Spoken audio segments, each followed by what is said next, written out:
Good morning students. Good morning sir. बहुत दिनों के बाद आज हम लोग खुले आसमान के नीचे हैं, छत में। थोड़ी सी ठंड लग रही होगी, थोड़ा बर्दाश्त कर लीजिएगा, है ना। टोपी भी लगा का है ना सब। ये इनको ठंडा नहीं लगता है, बहादुर लड़का है। तो ऐसा है कि हम लोग आज 9th क्लास का क्लास तो हमें हमसे रहते हैं, लेकिन 9th क्लास का बीच में वीडियो बनाना हम छोड़ दिए थे। 10th क्लास में ज़्यादा व्यस्त हो गए थे। 10th क्लास का काफ़ी सारा वीडियो बन चुका है और 8th क्लास का काफ़ी सारा वीडियो बन चुका है। तो हम लोग आज 9th क्लास का वीडियो बनाएंगे और आपको चैप्टर जो पढ़ाना है अध्याय 7 पढ़ाना है। अध्याय 7 बहुत इंपॉर्टेंट है आपके लिए, लेकिन अध्याय 7 से पहले इसका बेसिक नॉलेज पहले ले लेना होगा। अध्याय 7 यानी कि त्रिभुज, यही है ना जी। अध्याय 7 में यही है ना, त्रिभुज। तो त्रिभुज का कुछ बेसिक नॉलेज पहले ले लेना होगा भाई। और वो बेसिक नॉलेज आपको मैं देने जा रहा हूँ, और आपको ऑनलाइन भी पढ़ा रहा हूँ और ऑफलाइन भी। आप वीडियो बाद में अपलोड कर दिया जाएगा, उसको आप देख लीजिएगा। त्रिभुज का मतलब क्या होता है? कोई एक बच्चे खड़ा होकर बताएगा हमको त्रिभुज का परिभाषा। किसी को पता है? बोलिए, त्रिभुज का परिभाषा बोलिए। और कोई? वैसी आकृति जिसके अंदर के तीनों कोनों का योग 180। नहीं, वैसा ठीक है, लेकिन वैसे त्रिभुज का परिभाषा नहीं होता है। त्रिभुज का परिभाषा होता है कि 3 भुजाओं से घिरा हुआ क्षेत्र, 3 भुजाओं से घिरा हुआ क्षेत्र त्रिभुज कहलाता है। घिरा हुआ होना चाहिए, ऐसा नहीं कि एगो हींदे है, एगो हींदे है, एगो हींदे है तो बन गया त्रिभुज। त्रिभुज है कई? नहीं, घिरा हुआ होना चाहिए। 3 भुजाओं से घिरे हुए क्षेत्र को त्रिभुज कहा जाता है और उसके कोनों का माप 180 होता है। बाद में बोलिएगा तो सही होगा। ये हो गया ए, इसको बी नाम दे दिए, इसको सी नाम दे दिए। कोई दिक्कत यहाँ तक है ना? अब देखिए, बहुत कन्फ्यूजन होता है कि त्रिभुज के भाग को लेकर के बहुत कन्फ्यूजन होता है। त्रिभुज का भाग क्या क्या है? तो पहला त्रिभुज का भाग हो गया त्रिभुज का भाग। त्रिभुज का भाग में पहला भाग हो गया भुजा। क्या हो गया सर? भुजा। दूसरा भाग हो गया कोण। क्या हो गया बाबू? कोण। और तीसरा हो गया शीर्ष। कोण और भुजा के बारे में तो आप जानते होंगे, शीर्ष के बारे में शायद आपको पता नहीं होगा, होना चाहिए। 3 भुजाएं होती हैं, 3 भाग होते हैं त्रिभुज के, भुजा, कोण, शीर्ष। कितने होते हैं भुजा भाई? कितने कोण होते हैं भाई? और कितने शीर्ष होते हैं? बस बस यही है, 3 भुजा, 3 कोण, 3 शीर्ष। ठीक है, सब कुछ इसका 3-3 होता है। कहा भी गया 3 टिकट महाविकट, लेकिन ये तीनों मिल करके पूरा गणित बना दिया है। का हाँ 3 है, लेकिन 3 बहुत इसमें शुभ है। देखिए, आप सबसे पहले भुजा में आते हैं, पहले भुजा में आते हैं, 1 नंबर भुजा में आते हैं, भुजा। अब ये भुजा कौन कौन भुजा है भाई? तो भुजा का नाम हो गया ए बी। पहला भुजा क्या हो गया? A B. दूसरा हो गया बी सी, और तीसरा हो गया ए सी। बोलिए चाहे सी ए बोलिए, एक ही बात है। ए सी बोलिएगा तो भी ठीक है, सी ए बोलिएगा तो भी ठीक है। कोई दिक्कत यहाँ तक? अब आते हैं कोण में। पहले शीर्ष कर लेते हैं, कोण बाद में करते हैं, क्योंकि कोण थोड़ा सा लंबा है, शीर्ष पहले छोटा में हो जाएगा। शीर्ष, शीर्ष कुछ नहीं है, एगो ए शीर्ष है, बी शीर्ष है, सी शीर्ष है। बस ए बी और सी, 3 शीर्ष हो गया। यहाँ तक कोई दिक्कत नहीं है? यहाँ दिख रहा है बाबू? वीडियो में देखो तो, यहाँ दिख रहा है ना? हाँ चलिए, अब हम लोग पढ़ते हैं कोण के बारे में। कोण के बारे में पढ़ते हैं भैया। 3 कोण होते हैं, आपको पता है ना, लेकिन इन 3 कोणों को 3 तरह से देखा जाता है। 3 कोणों को 3 तरह से देखा जाता है। मेरा फोटो आ रहा है ना? हाँ बताना। तीनों कोणों को 3 तरह से देखा जाता है। पहला तरीका है इसका कोण समझने का, कोण ए, कोण बी, कोण सी। समझ रहे हैं? कोण ए, कोण बी, कोण सी। कोई दिक्कत? दूसरा कोण को समझने का तरीका है, कोण ए को ही लेते हैं, बी ए सी। क्या लेंगे इसको? कोण ए का नाम, देखिए जिस कोण का हम नाम ले रहे हैं वो बीच में है ना? समझ रहे हैं? और तीसरा तरीका भी समझिए लीजिए इसका, इसको हम बी ए सी ना बोल के सी ए बी भी बोलेंगे तो यही कोण ना होगा जी। तो लिख देंगे कोण सी ए बी। अब दूसरा कोण में आते हैं, बी में आते हैं, कोण ए बी सी, कोण ए बी सी, और इधर सी बी ए, कोण सी बी ए। आप देख सकते हैं दोनों कंडीशन में बी आपका बीच में है। फिर हम लोग आते हैं कोण सी में आते हैं, ए सी बी, कोण ए सी बी, और कोण यहाँ से चला जाएगा बी सी ए, हाँ इसका हो जाएगा कौन बी सी ए। समझे? कोई दिक्कत नहीं ना? लेकिन हम लोग एक तरीका और लेते हैं, कौन एक, कौन दो, कौन तीन, ऐसे भी तो बोल सकते हैं ना। तो ये भी ले सकते हैं, तीसरा चौथा तरीका भी ले सकते हैं। कौन ए को एक मान लिए, कौन एक मान लिए, इसको कौन दो मान लिए, इसको कौन तीन मान लिए, ऐसा भी कर सकते हैं। तो कैसे भी सुविधा हो आप कौन का नाम लीजिए, कोई दिक्कत नहीं है। कौन ए को कौन ए भी बोल सकते हैं, कौन ए को कौन बी ए सी भी बोल सकते हैं, कौन ए को कौन सी ए बी भी बोल सकते हैं, और कौन ए को कौन एक भी बोल सकते हैं। कोई दिक्कत? लेकिन ये तीनों का ज़्यादा यूज होता है, इसका यूज बहुत कम, सुविधा के हिसाब से किया जाता है। शंकर बाबू कहाँ ध्यान है, बहुत पिटेंगे। कौन बी को कौन बी भी बोलते हैं, कौन ए बी सी बोल सकते हैं, कौन सी बी ए बोल सकते हैं, और कौन थ्री भी बोल सकते हैं। कौन तीन को कौन सी को कौन सी बोल सकते हैं, कौन ए सी बी बोल सकते हैं, कौन बी सी ए बोल सकते हैं, कौन तीन भी बोल सकते हैं। कोई दिक्कत नहीं ना? कोई प्रॉब्लम नहीं है? हो गया बढ़िया से क्लियर? पॉज कीजिए बाबू। अब हम लोग इसी त्रिभुज का थोड़ा सा प्रैक्टिस करेंगे, थोड़ा सा नाम को चेंज कर देंगे और आप लोग से पूछेंगे कि आप लोग इसको समझें कि नहीं समझें। थोड़ा सा नाम को हम लोग चेंज कर देंगे। चलिए नाम को चेंज कर दिए हम यहाँ पर, और इसका नाम रख दिए पी क्यू आर, ठीक ना?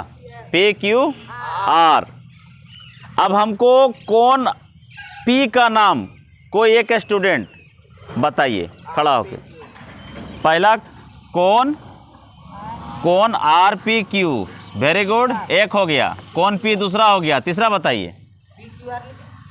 पी क्यू आर नहीं, कौन पी को लिखना है। कौन पी को हम इंडिकेट करने बोल रहे हैं। जैसे एक बार आर पी क्यू किए तो बीच में पी आया ना जी, हाँ, कौन Q P R, very good, समझ में आ गया। चलिए लड़की लोग, लड़का कोई नहीं बोलेगा, लड़की लोग कौन आर को इंडिकेट करिए। चलिए कौन आर का दूसरा नाम बताइए। कौन सी? कौन P R Q, very good. अगला नाम बताइए। अरे कौन सी करना है, पी आर क्यू बोले ना तो क्यू को पहले लिख दो, आर को बीच में लिख दो, पी को भी बाद में लिख दो, खत्म। जैसे आर बीच में रहेगा, इसको इधर कर दिए, इसको इधर कर दिए, हो गया नाम। चाहे इधर से बोलो चाहे इधर से बोलो, नहीं, आर बीच में रहेगा क्योंकि हम कौन आर को ले रहे हैं। जिस कौन को लेंगे वो कौन बीच में रहेगा, इस बात का ख्याल रखना है आपको, ठीक है? चलिए अब पार्टिकुलर किसी एक व्यक्ति से पूछेंगे। चलो बाबू सोनू कुमार, तुम बताओ कौन क्यू का नाम। कौन P Q R, very good. एक और नाम बताओ। वेरी गुड, खत्म। आर क्यू पी, खत्म। दोनों हालत में क्यू बीच में है, बस। क्लियर? Any doubt? त्रिभुज के कोण में किसी प्रकार का कोई डाउट नहीं है। आराम से त्रिभुज का कोण का हम नाम पकड़ लेंगे, बता लेंगे, कोई दिक्कत नहीं है किसी को। क्लियर ना? अब देखिए त्रिभुज के कितने प्रकार होते हैं, इस पर चर्चा करेंगे हम लोग। त्रिभुज के भाग समझ में आ गया। अब त्रिभुज के प्रकार, त्रिभुज के प्रकार समझ रहे हैं? इंसान बहुत प्रकार के होते हैं कि नहीं? कोई अच्छा होता है, कोई बुरा होता है, कोई करिया होता है, कोई गोर होता है, जैसे कि हम करिया हैं, है ना? कोई महान होता है, कोई शैतान होता है, कोई मनहूस होता है। मनहूस कोई नहीं होता है भाई, मनुष्य भी होता है। ठीक है। हाँ, लेकिन इंसान अच्छे और बुरे होते हैं।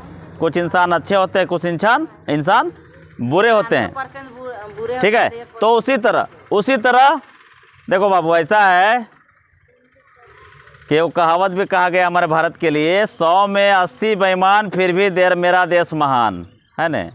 तो बेईमानों की कमी नहीं है यहाँ। चले जाओ, ब्लॉक चले जाओ, कोई भी हाँ, सरकारी अस्पताल चले जाओ, बहुत सारा दिख में थाना चले जाओ, सब में तुमको दिखेगा। लेकिन ऐसा बात नहीं कि वहाँ अच्छे आदमी नहीं होते हैं, अच्छे आदमी भी होते हैं। आप अब हमारे अभी ब्लॉक में थे, जो वीडियो थे वो भी बहुत अच्छे थे, और भी बहुत जगह अच्छे थे। कुछ अफसर अच्छे भी होते हैं, ऐसा नहीं कि सभी करप्ट होते हैं। और धीरे धीरे आप लोगों को भी अच्छा बनना है और एक दिन अफसर बनना है आपको भी। अगर अभी से आप अच्छा सोच रखिएगा, ताकि चल के अच्छा अफसर बनिएगा कि नहीं जी? जी सर। तो आप ही लोग ना सुधरिएगा जी। अब आप ही लोग अफसर बनिएगा और घूस लेना चालू कीजिएगा, हम सर बर्बाद। तो घूस लेना चालू कीजिएगा तो आप ही ना बुड़बक हैं जी। देश को आप ही डुबाइएगा। तो देश को आगे बढ़ाना है तो आगे ईमानदारी से काम करना है। आगे जाके आप लोग आगे जाके हो सकता है बड़ा अफसर बन जाइएगा, हो बनबे करिएगा। इतना मेहनत से पढ़ रहे तो काहे नहीं बनिएगा, है ना। तो ईमानदारी से काम करना है, बेईमानी से नहीं। ठीक है, थोड़ा सा पॉज करो तो वीडियो को।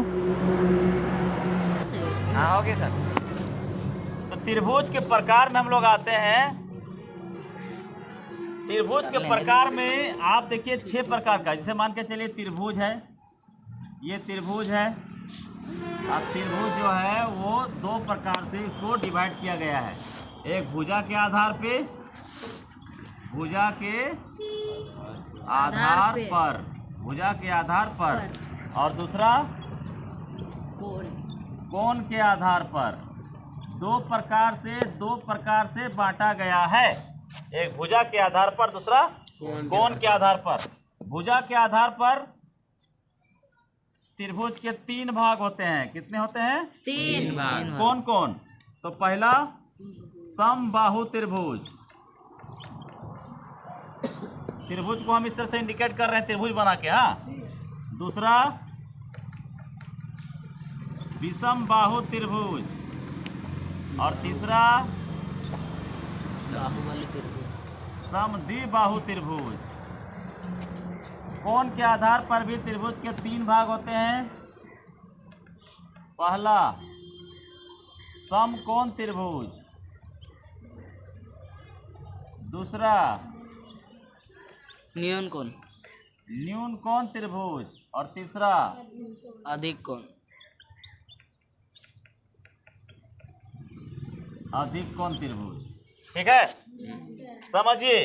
समबाहु मतलब सब बराबर, यानी AB बराबर BC बराबर AC, सब भुजा आपस में बराबर। विषम बाहु मतलब AB बराबर नहीं है, BC बराबर नहीं है, AC तीनों भुजा आपस में बराबर नहीं है। समद्विबाहु मतलब कोई 2 भुजा AB और BC बराबर है, लेकिन AC बराबर नहीं है। समझ रहे हो ना। फिर समकोण का मतलब जिसका एक कोण 90 डिग्री का हो उसको समकोण त्रिभुज बोलते हैं। जिसका एक कोण 90 डिग्री से छोटा हो, यानी 0 डिग्री से 89 डिग्री तक हो, उसको क्या बोलेंगे? न्यून कोण त्रिभुज बोलेंगे। और जो 91 डिग्री से 180 डिग्री तक के कोण को क्या बोलेंगे? अधिक कोण। 179 सर। हाँ, 180 तक चलेगा, 180 तक रहेगा। तो 180 को तो रिजु पूरक बोलते हैं। 89 से, हाँ 79 ही बोलिए, तो रिजु कोण हो जाता है। ठीक है, जी सर। समझ में आया? उतारिए इसको जल्दी, पाउच। तो चलिए, अभी जो हम लोग पढ़ें, जो हम बता दिए, समझा भी दिए कि आपका कुल मिलाकर के 6 प्रकार का त्रिभुज एक तरह से मान सकते हैं, 6 प्रकार का त्रिभुज है। अभी 6 प्रकार के त्रिभुज को हम लोग एक एक करके समझेंगे जरा। पहले समबाहु त्रिभुज में आते हैं चित्र के जरिए। समबाहु का मतलब हो गया कि तीनों भुजाएं बराबर, मतलब कि आपका A है, B है, C है, तीनों भुजा बराबर। जैसे यहाँ लिख के भी बता दिए AB BC AC, यानी अगर ये 3 सेंटीमीटर है तो ये भी 3 सेंटीमीटर है, और ये भी आपका 3 सेंटीमीटर है, तीनों बराबर। सम बाहु, तुम लोगों को फिल्म देखा होगा बाहुबली, देखा है? देखा है ना? बाहु माने भुजा, बलि माने ताकत, भुजा उसका बहुत ताकत है उसका भुजा में, है ना। उसका जो हीरो है वो शंकर भगवान के शिवलिंग को उठा करके और ले जा करके पानी जहाँ गिर रहा था वहाँ जाके रख देता है। हाँ, अब जो होगा, लेकिन वहाँ दिखा रहा है ना भाई, उसको बाहुबली बोला गया है। उसकी माँ डेली सब भगवान शंकर को पानी देती थी, बहुत दिक्कत से नीचे जाती थी, पानी उठा के देती थी, तो उसका मूड खराब हो गया। बोला शंकर भगवान को एक काम करते हैं ना, ऐसा जगह लेके शिफ्ट कर देते हैं कि डेली नहाते रहेंगे। हाँ, कई महीने नहीं बैठेगा। तो कहा कि वो शंकर भगवान को कोड़ के उठा करके, और शंकर भगवान का शिवलिंग उठाना इतना आम बात नहीं ना जी, वहाँ दिखाया है ये चीज़, इतना ताकत था उसका बाहू में। ठोक दिया था उसको, वो अलग बात है, पिक्चर है, उस बीच में कमेंट नहीं करेगा तुम फालतू का। इसको ऐसे करके उठा करके ले जाता है, ले करके और पानी में रख देता है। तो उसका बाहू में ताकत था, भुजा में क्या था? ताकत। तो क्या थी? भुजा। बाहू मने हाँ, भुंजा नहीं, हाँ भुजा, ठीक है। अब ऐसा नहीं कि वो जो भुंजुआ हम लोग खाते हैं मुढ़ी वाला बोल देना बाहुबली, तो भुंजा बली नहीं, भुजा मतलब बाहू मतलब भुजा। तो आपका ये हो गया ए बी एक भुजा हो गया, बी सी एक भुजा हो गया, ए सी एक भुजा हो गया, और सब आपस में क्या है? बराबर है, समझे? इसी को बोलते हैं समबाहु त्रिभुज। चलिए अब आगे आते हैं दूसरा त्रिभुज में। दूसरा त्रिभुज है आपका विषम बाहु त्रिभुज। विषम बाहु का मतलब कि जिसकी भुजाएं अलग अलग हों। अगर ए है, बी है, सी है, अगर ये 2 सेंटीमीटर है तो ये 3 सेंटीमीटर है, ये 4 सेंटीमीटर है, सब अलग अलग है, सब अलग अलग है ना। ए बी बराबर नहीं है, ये दोनों बराबर नहीं है, ये दोनों भी बराबर नहीं है, तीनों बराबर नहीं है, कोई बराबर नहीं है। इसको बोलते हैं विषम। सम मतलब क्या? बराबर, और विषम मतलब क्या? बराबर नहीं है। 2 और 2 सम होता है ना जी, 3 और 3 सम होता है ना, 3 दोनों तरफ है तो सम हो गया। लेकिन मतलब सम किसको बोलते हैं? 2 को, 4 को, 6 को, 8 को। 2 का मतलब दोनों को बांटेंगे तो 1 1 होगा, बराबर बराबर। 4 को बांटेंगे तो 2 2 होगा, 6 को बांटेंगे तो 3 3 होगा, 8 को बांटेंगे तो 4 4 होगा। लेकिन 7 को बांटेंगे तो होगा का 3.5 3.5 होगा। तो ऐसा थोड़ी होता है संख्या, ठीक है। संख्या को बराबर भागों में पूर्णतः संख्या होना चाहिए। तो सम उसी को बोलते हैं। और विषम बोलते हैं 1 को, 3 को, 5 को, 7 को, 9 को, 11 को, 13 को, इसको विषम बोलते हैं, जो बराबर नहीं हो। तो ये बराबर नहीं वाला सिस्टम है। कोई दिक्कत हो गया? क्लियर? चलिए अब आते हैं हम लोग सम द्विबाहु। नाम से ही क्लियर हो रहा है, जिसकी 2 भुजाएं बराबर हो। कितनी भुजाएं होते हैं त्रिभुज के? 3 भुजाओं में 2 बराबर हो। तो मान के चलिए एक त्रिभुज हम लोग बनाते हैं ऐसे करके, और यहाँ लिखते हैं ए, यहाँ बी सी। ये दोनों है 3-3 सेंटीमीटर का, ये दोनों है 3-3 सेंटीमीटर का, और ये है आपका मान लीजिए 2 सेंटीमीटर है। तो ये दोनों बराबर है ना जी। ए बी और बी सी क्या है? आपस में बराबर है, और ए सी बराबर नहीं है। समझ रहे हैं बात को? चलिए ये भी क्लियर हो गया, विषम बाहु भी क्लियर हो गया। अब आगे आते हैं समकोण त्रिभुज। अब हम लोग आते हैं भुजा के आधार पे हो गया, आप कोण के आधार पे। तो समकोण का मतलब देखिए 3 ठो त्रिभुज होता है, हम तीनों को एक साथ लिख देते हैं, ठीक है। एक हो गया आपका समकोण त्रिभुज, एक हो गया आपका न्यून कोण त्रिभुज, और एक हो गया आपका अधिक कोण त्रिभुज। थोड़ा सा अल्टर बन गए, सुविधा नहीं हो रहा है। A B C, A B C, A B C. आप देख सकते हैं 90 डिग्री कोण बन रहा है, बन रहा है सीधा है। तो यहाँ बन रहा है, मान के चलिए 60 डिग्री कोण होगा, और ये बन रहा है 120 डिग्री कोण। तो समकोण का मतलब होता है जो कोण 90 डिग्री का हो, जिस त्रिभुज का एक कोण 90 डिग्री का हो उसको हम लोग समकोण त्रिभुज कहते हैं। और जिस कोण का एक कोण 90 डिग्री से कम हो, 90 डिग्री से कम मतलब समझ रहे हैं, 0 डिग्री से 89 डिग्री तक ही हो, 89 से ज़्यादा ना हो, उसको हम लोग न्यून कोण त्रिभुज कहते हैं। और जो 90 डिग्री यानी 91 डिग्री से 179 डिग्री तक हो, यानी 91 डिग्री 90 डिग्री से बड़ा और 180 से छोटा हो, उस त्रिभुज को हम लोग अधिक कोण त्रिभुज कहते हैं। कोई दिक्कत, कोई प्रॉब्लम, क्लियर ना? तो चलिए अब जो है हम लोग इस वीडियो में अभी तक में हम लोग पढ़े हैं कि त्रिभुज क्या है, त्रिभुज के कितने भाग होते हैं और त्रिभुज के कितने प्रकार होते हैं। ठीक ना? यहाँ तक कोई दिक्कत नहीं किसी को? नेक्स्ट वीडियो आप लोग देखिएगा, नेक्स्ट क्लास में आपका होगा त्रिभुज का सर्वांग समता का नियम, जो मेन है, अध्याय 7 का मेन है त्रिभुज का सर्वांग समता का नियम, कि सर्वांग सम कैसे है, उसके क्या क्या नियम होते हैं। ठीक है, तो आज के लिए बस इतना ही, नेक्स्ट वीडियो में मिलते हैं।